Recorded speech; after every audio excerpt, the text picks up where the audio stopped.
Hello, welcome to another video by Moxon Marine. This video is of a Mercruiser 5.0 liter MPI engine. I believe it's somewhere around the late 90s and early 2000s era model engine.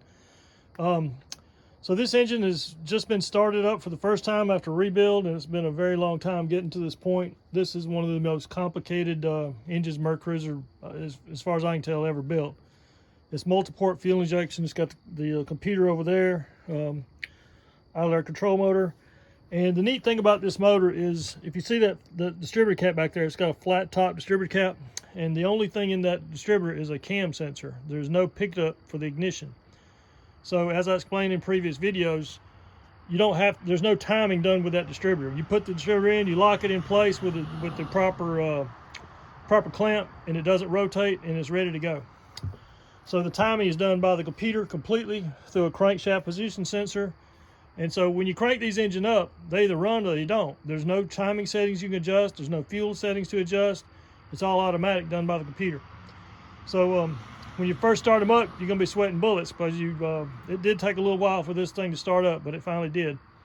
And so now I'm running it through its paces, checking oil pressure. I'm fixing to bring it up to temperature, make sure it doesn't overheat. And these kind of motors, there's really nothing to do tuning wise. There's no adjustments for me. There's no timing settings. There's nothing I can do. So it either runs or it doesn't. So for example, if I were to take this out on the river or on the water for a test drive, I'm not proving anything because it's going to run or it doesn't. There's no changes, no settings I can adjust. So I'm gonna go ahead and start it up.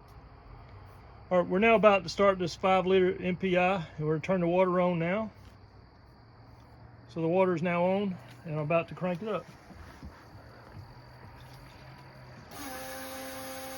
That sound you hear is the fuel pump priming. That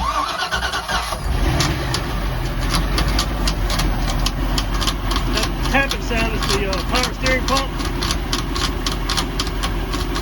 It'll clear up in a minute. There you go. So it's running. As I said, there's nothing I can adjust. And just got to kind of keep an eye on it, make sure it doesn't overheat, make sure the power steering's not leaking. It's been leaking all day. That's one of the reasons it's taking me this. It's now 10 o'clock or 10, almost 11 o'clock at night, and it's taking me this long because I've had leaky power steering hoses all day long. So we're going to now let the engine run and check the systems out.